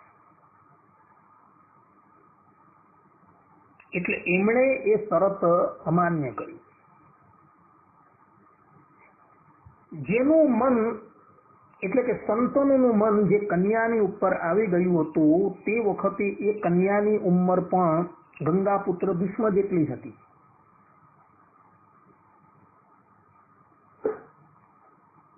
હવે આ કન્યાની ઉપર મન આવી ગયું, પરંતુ કન્યાના પિતા દાસરાજે આવી શરત રાખેલી હતી એટલે કન્યાના રૂપને જોઈને કામાંદ થયેલા સંતોનો રાજાને સહેજ પણ ચેન પડતું ન હતું. અને જ્યારે ગંગાપુત્ર ભીષ્મને આ વાતની ખબર પડી એટલે એ દાસ રાજાની પાસે જાય છે અને ત્યાં આજીવન બ્રહ્મચર્ય વ્રત પાળવાની પ્રતિજ્ઞા કરીને એ કન્યાને પોતાના ઘરે લાવે છે અને પોતાના પિતાને સુપૃત કરે છે.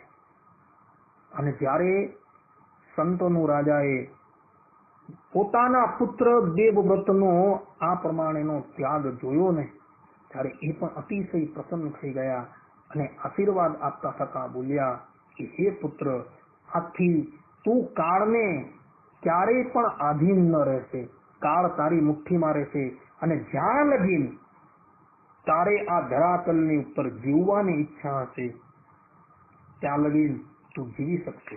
કોઈ અસ્ત્ર, કોઈ શસ્ત્ર તને મારી ન શકશે. આ પ્રમાણેનું વરદાન આપે. ગંગાપુત્ર ભીષ્મ જે છે એ પિતૃ ભક્તનું દ્રષ્ટાંત છે. ભક્તો આજે પણ મહાભારતના આદિ પર્વની અંદર વિસ્તારથી આ બાબતની કથા આવે છે. એ જ પ્રમાણે આ માતા પિતાની આપણે વાત નીકળી તો પછી જે માતા પિતાની સેવા કરવાથી પંઢરપુરની અંદર વિઠ્ઠલ ભગવાન પોતે પ્રતિમા તરીકે બિરાજમાન થઈ ગયા, એ પુંડરીકને આપણે કેવી રીતના ભૂલી શકીએ? આ પુંડરીક જે છે તેનું ચરિત્ર આપણા સંપ્રદાયની અંદર અક્ષરાનંદ સ્વામીની વાર્તાની અંદર આવે છે. ભક્તમાલની અંદર પણ એનું ચરિત્ર આવે છે. નાભાજીકુલ ભક્તમાલની અંદર એક દિવસની વાત છે. પંઢરપુરની અંદર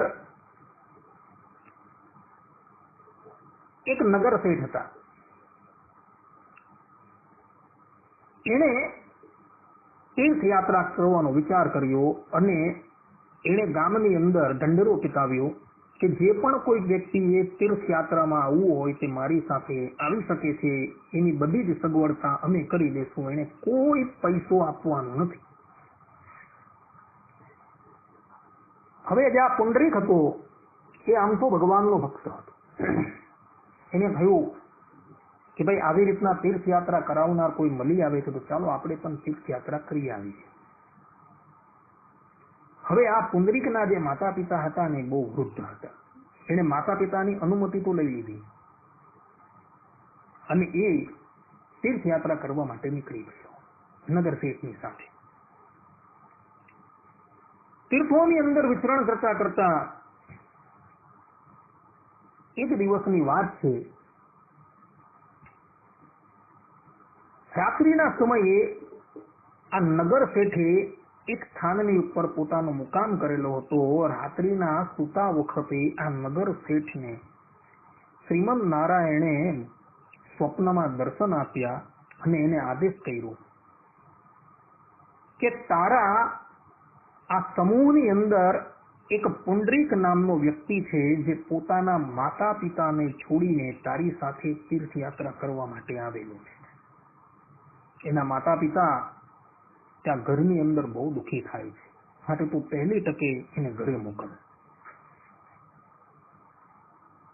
હવે આ યાત્રાની અંદર તો હજારો માણસો આવેલા હતા. નગર શેઠ આ પુંડરીકને ઓળખી કેવી રીતના શકે, એટલે એને એક યુક્તિ કરી.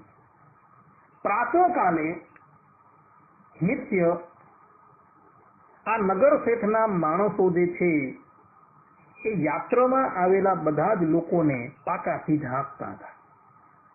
એટલે નગર શેઠ એ દિવસે પોતાના સેવકોને એક બાજુ કરી દીધા અને પોતે જાતે સીધું આપવા માટે બેઠા. અને જે પણ કોઈક વ્યક્તિ સીધું લેવા માટે આવે એ બધાને નામ પૂછે અને સીધું આપતા જાય. એવા જ સમયની અંદર પુંડરીક જે છે એ નગર શેઠની પાસે આવ્યો. નગર શેઠે પૂછ્યું તમારું શું નામ? એમ કે પુંડરીક. નગર શેઠે સીધું આપ્યું અને કહ્યું થોડી વાર રહીને તમે મને મળો, અમારે તમારું કામ છે.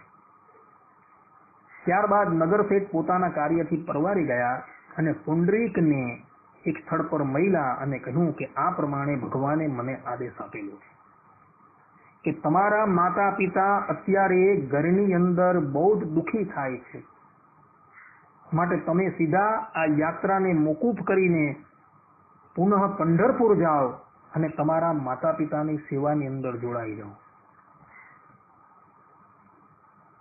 નગર શેઠની વાત સાંભળી પુંડરીક અતિશય ગડગડો થઈ ગયો. એને નગર શેઠના ચરણ પકડી લીધા અને એ ત્યાંથી પંઢરપુર આવ્યો.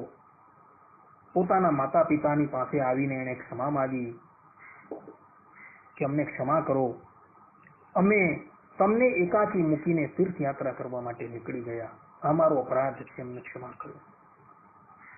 તે પછી તો પુંડરીકના જીવનની અંદર અતિશય પરિવર્તન આવી ગયું. એને તન મન અને ધન એ બધું જ પોતાના માતા પિતાની ઉપર ન્યોછાવર કરી દીધું ને પરમ પ્રેમ પૂર્વક એ માતા પિતાની સેવા કરવા લાગ્યો. પોતાના તનનું પણ એને ભાન નથી રહેતું. અન્ન છે, જલ છે, એનું પણ એને ભાન રહેતું નથી અને દિવસ અને રાત કેવલ ને કેવલ એ માતા પિતાની સેવાની અંદર જ જોડાઈ ગયો. આમ ને આમ ઘણા વર્ષો સુધી આ તપસ્યાથી ભગવાન શ્રીમદ નારાયણ અતિશય પ્રસન્ન થઈ ગયા. માતા પિતાની સેવા કરવી પણ એક તપસ્યા છે ભક્તો. એટલે ગોલોકાધિપતિ ભગવાન શ્રી કૃષ્ણ શ્રીમદ નારાયણ માતા રૂકમણીને લઈને પંઢરપુર પધાર્યા. પંઢરપુર પધાર્યા પુંડરીકને દર્શન આપવા માટે. માતા પિતાની સેવાથી પુંડરીકને સ્વયં પરબ્રહ્મ પરમાત્મા શ્રીમદ નારાયણ દર્શન આપવા માટે આવેલા છે. જ્યારે સાધક અતિશય સિદ્ધ કક્ષાની ઉપર જ્યારે પહોંચી જાય ત્યારે ભગવાન સ્વયં દર્શન આપવા માટે આવે છે. મુક્તાનંદ સ્વામીને ભગવાન સ્વામિનારાયણ સ્વયં દર્શન આપવા માટે લોહીજપુર પધાર્યા છે. ધ્રુવને દર્શન આપવા માટે ભગવાન શ્રી હરિ એ સ્વયં દર્શન આપવા પધાર્યા છે. પ્રહલાદનો ઉદ્ધાર કરવા માટે, બલિરાજાનો ઉદ્ધાર કરવા માટે ભગવાન સ્વયં આવેલા છે. જોઈ લો તમે. જ્યારે સાધક અતિશય ઉચ્ચ કક્ષાને પ્રાપ્ત થઈ જાય છે ત્યારે પરબ્રહ્મ પરમાત્મા એ ભક્તના દર્શન કરવા માટે આવે છે. લાવો જોતો ખરો મારો ભક્ત કેવો છે. પુંડરીકના દર્શન કરવા માટે ભગવાન શ્રીમદ નારાયણ આજે વૈકુંઠમાંથી પધાર્યા છે. સાથે ભાર્યા લક્ષ્મીજી પણ છે. ભગવાન આવીને આજે દરવાજાની બહાર ઉભા રહ્યા છે અને બહારથી સાદ કર્યો કે પુંડરીક પુંડરીક. ભગવાનનો આ સાદ એટલો બધો મધુર હતો કે જેની કોઈ વાત નહીં. પુંડરીકે કહ્યું, કોણ છે? કે હું શ્રીમદ નારાયણ છું, મારી ભાર્યા સાથે તને દર્શન આપવા આવેલો છું. ત્યારે પુંડરીક બોલ્યા કે થોડી વાર તમે ઉભા રહો, હું મારા માતા પિતાની સેવાની અંદર છું. એમની સેવા પૂર્ણ થયા બાદ હું તમારી પાસે આવું છું. આજે શ્રીમદ નારાયણ પુંડરીકના દર્શન કરવા માટે પોતાની ભાર્યા જગત જનની માં લક્ષ્મીજીની સાથે એના દ્વારની ઉપર ઉભા રહ્યા છે, એની રાહ જોતા હતા કે ક્યારે આ સેવાથી નિવૃત્ત થાય અને હું એના દર્શન કરું. આને કહેવાય નિરોધ. ભગવાનનો ભક્તની અંદર નિરોધ થઈ ગયો, અટકાવ થઈ ગયો. દસમ સ્કંદની અંદર અર્થાત કે દસમ સ્કંદની લીલા જે છે એ નિરોધ લીલા શ્રીધર સ્વામીએ, ભગવાન વેદવ્યાસજીએ, આપણા ભગવત પ્રસાદજી મહારાજે નક્કી કરેલી છે. આચાર્ય વલ્લભાચાર્યજી પણ એને નિરોધ લીલા છે.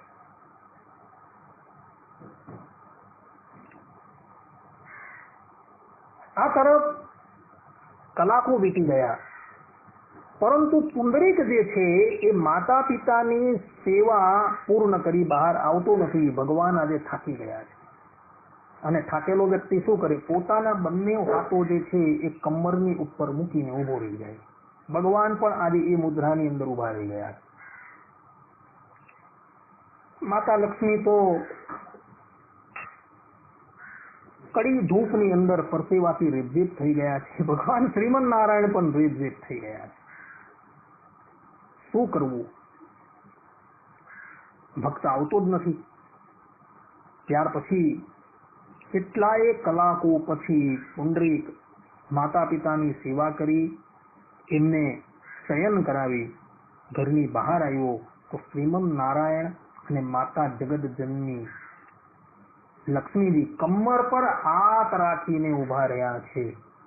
અને આ મુદ્રાનું દર્શન કરી પુંડરીક જે છે એ ભાવ વિભોર થઈ ગયો અને શ્રીમદ નારાયણના ચરણની અંદર પડી ગયો.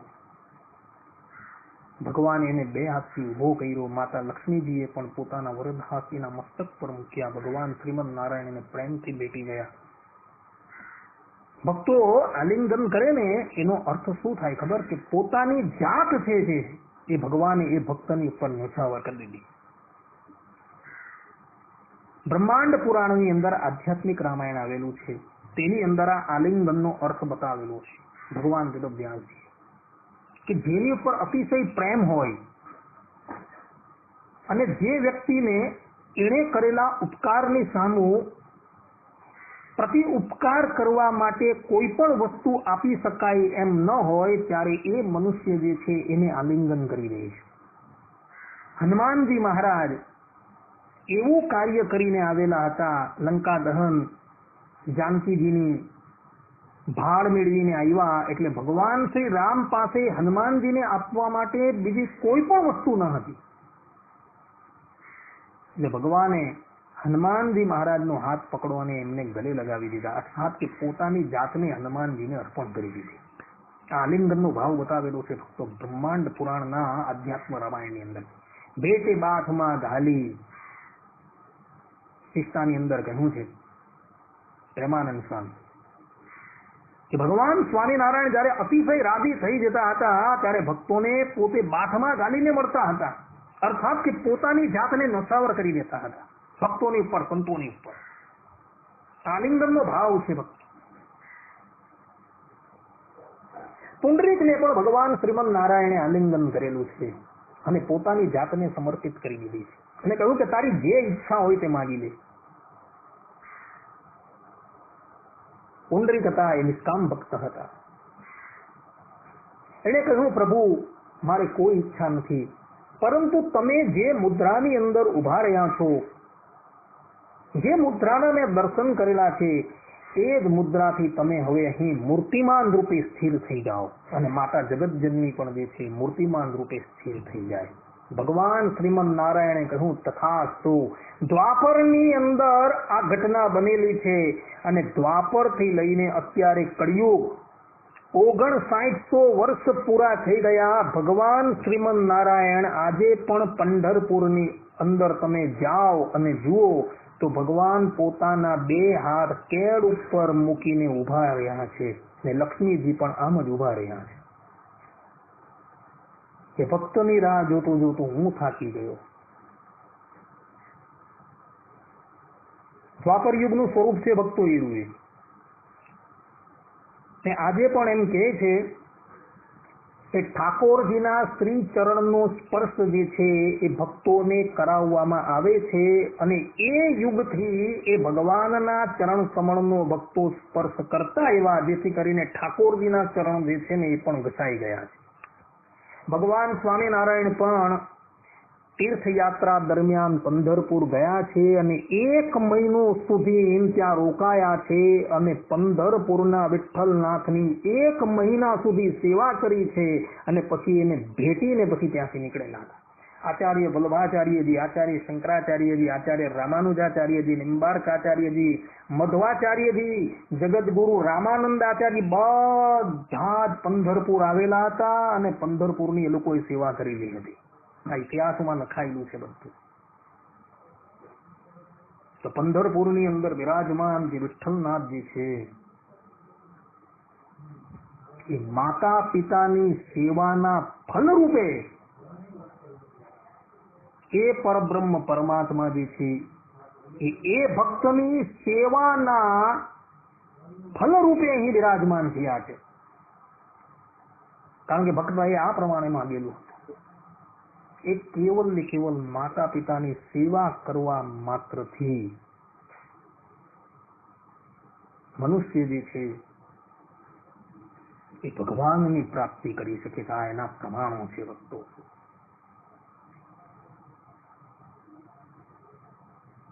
માટે ભક્તો માતા પિતાની ક્યારેય પણ ઉપેક્ષા કરતા નહીં. એ અગ્નિ સ્વરૂપ છે. એની સેવા કરવાથી તમને બધી જ પ્રાપ્તિ થઈ જશે. ભગવાન શ્રી કૃષ્ણના વચન છે, સ્કંદના વચન છે. અને જેવી આવડે તેવી એમની સેવા કરજો. સર્વે ગુરુઓની અંદર પ્રધાન ગુરુ તરીકે માતા પિતાની ગણના કરવામાં આવેલી છે.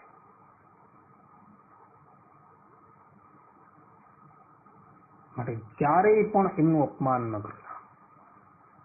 એ જે પ્રમાણે કહે તે પ્રમાણે કરજો. ગુરુ આજ્ઞા ગુરુનામ અવિચારણી, કે ગુરુની આજ્ઞા જે છે એની અંદર વિચાર નથી કરવાનો. અને શાસ્ત્રોનો આ સિદ્ધાંત છે. તો એમની સેવા કરવી એ આપણો ધર્મ છે.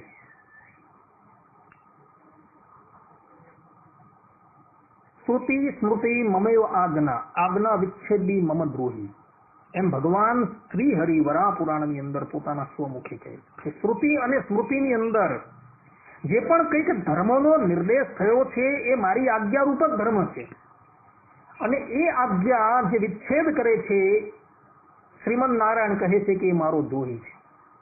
ભગવાન સ્વામિનારાયણે સ્પષ્ટ રૂપે કહ્યું છે યાવત જીવમ ચ શુશ્રૂષા કાર્ય માતુ હું પિતૃગુરુ હું. અમારા આશ્રિતોએ માતા પિતા અને ગુરુની સેવા જીવન પર્યંત કરવી એ આજ્ઞા છે.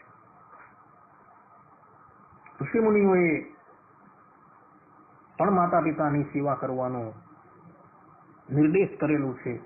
માટે જો એમની ઉપેક્ષા કરી દઈએ તો આપણે ભગવાનની જીભની ઉપર પગ મૂકીએ છીએ. કારણ કે શ્રુતિ અને સ્મૃતિ એ ભગવદ આજ્ઞા છે. અને ભગવાનની જીભની ઉપર તમે જીહ્વા ઇન્દ્રિયની ઉપર તમે પગ મૂકો એટલે ભગવાનનો દ્રોહ કરેલો કહેવાય. ભગવાનની આજ્ઞાનું ઉલ્લંઘન કરેલું કહેવાય. માટે જે લોકોએ જીવનની અંદર સુખી થવું હોય તે લોકોએ ભગવાનની આજ્ઞા અવશ્ય પાડવી. અને ભગવાનની આજ્ઞા છે માતા પિતાની સેવા કરવી એ ભગવાનની આજ્ઞા છે. માટે એની સેવા કરજો. આપણા હિન્દુઓ જે છે એ હિન્દુઓના માતા પિતા જે છે એને માટે વૃદ્ધાશ્રમો જોવા મળે છે. કોઈ દિવસ મુસલમાનોના માતા પિતાઓ તમને વૃદ્ધાશ્રમમાં જોવા મળેલા છે? તપાસ કરજો તમે લોકો. એક પણ મુસલમાન પોતાના માતા પિતાને અનાથ આશ્રમની અંદર કે વૃદ્ધા આશ્રમની અંદર મૂકી આવ્યો હોય એવું જોવા નથી મળતું. કારણ કે એ લોકોના કુરાનમાં લખેલું છે કે માતા પિતાના ચરણની અંદર જન્નત છે અને એમની સેવા કરવાથી જન્નત નસીબ થાય છે. એટલે કોઈ પણ મુસલમાન જે છે એ પોતાના વૃદ્ધમાં વૃદ્ધ માતા પિતા હોય તેની સેવા કરતા જોવા મળે. પરંતુ આપણા હિન્દુઓની અંદર તમે જુઓ, માતા અને પિતા વૃદ્ધ થાય અને એમની સેવા કરવી પડે એટલે એને વૃદ્ધાશ્રમની અંદર લોકો મૂકી આવે છે.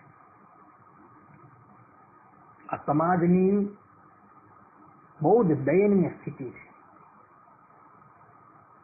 એક દિવસ ગાંધીજીના વખતની વાત છે.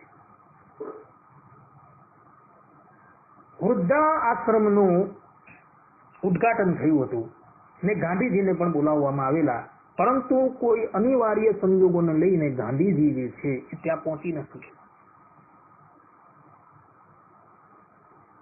ત્યારે ગાંધીજીએ એક સંદેશ લખ્યો કે જે દિવસે આ તમારો વૃદ્ધાશ્રમ બંધ થઈ જશે ને તે દિવસે હું માનીશ કે હવે આપણે માતા પિતાની કદર થવા લાગી. આવા શબ્દો લખેલા છે. પ્રારંભિક રીતે આ શબ્દોને તમે વાંચો તો તમને ગાંધીજી પ્રત્યે થોડી હેયતા પ્રગટ થઈ જાય, પરંતુ એમના શબ્દોનો મર્મ જે છે એ સમજવા જેવો છે. ગાંધીજી કહે છે કે જે દિવસે આ વૃદ્ધાશ્રમ તાળા લાગી જશે ને કે આની અંદર કોઈ પણ વૃદ્ધ આવશે નહીં, કોઈ પણ બાળકના માતા પિતા આ વૃદ્ધાશ્રમની અંદર આવશે નહીં ને આને તાળા લાગી જશે ને ત્યારે હું માનીશ કે હવે હિન્દુઓ જે છે એ પોતાના માતા પિતાની સેવાની મહત્તા સમજવા લાગ્યા. આ પ્રમાણેનો અર્થ થાય છે. માટે વૃદ્ધ માતા પિતા જે છે એ ભલે ઘરની અંદર પોતાના જમાના પ્રમાણે કદાચ આધુનિક બાળકોને સલાહ આપતા હોય, પરંતુ એ સલાહ જે છે ક્યારેય પણ અવગણના ન કરતા, એમને ઉતારી ન પાડતા. સલાહ માનવી હોય તો તમે માનજો, ન માનવી હોય તો તમારા પર આધાર છે, પરંતુ તે વખતે એમનું અપમાન થાય એવા શબ્દો ક્યારેય ન બોલતા. જેવી આવડે તેવી એમની સેવા કરજો, એ સિદ્ધાંત વાત છે. તો અહીં વિદુર નીતિની ટીકાની અંદર આ વાત જે છે પ્રતિપાદિત થયેલી છે. વિદુરજી જે છે એ સ્પષ્ટ રૂપે અહીં કહી રહ્યા છે કે 5 અગ્નિઓ છે, એ 5 અગ્નિઓની પરિચર્ચા સાવધાનીપૂર્વક કરવી જોઈએ, તો મનુષ્યને આ અગ્નિઓ જે છે એ લાભદાયી થાય છે. અન્યથા ધુંધુકારીની જેમ એને પ્રેત યોનિની પણ પ્રાપ્તિ કરાવે છે. એની અંદર આપણે 5 અગ્નિઓમાંથી પ્રથમ 2 અગ્નિ માતા અને પિતાની વાત કરી. હવે પછીના પ્રવચનની અંદર તૃતીય અગ્નિ જે છે ગુરુ, પોતાનો આત્મા અને વૈશ્વાનર અગ્નિ, તેની વાત કરશું. ત્યાં લગીન બધા જ ભગવત ભક્તોને હેતપૂર્વક જય સ્વામિનારાયણ. સર્વે સંતુ નિરામયઃ, સર્વે સુખીનો ભવતુ, સર્વે ભદ્રાણી પશ્યન્તુ, મા કશ્ચિત દુઃખ ભાગ ભવેત. અસ્તુ. જય સ્વામિનારાયણ. શ્રીપતિમ શ્રીધરમ સર્વદેવીશ્વરમ ભક્તિધર્માત્મજમ વાસુદેવમ હરે માધવમ કેશવમ કામદમ કારણમ શ્રી સ્વામિનારાયણમ નીલકંઠમ ભજે સહજાનંદ સ્વામી મહારાજની જય. બધા જ ભગવદ ભક્તોને હેતપૂર્વક જય સ્વામિનારાયણ.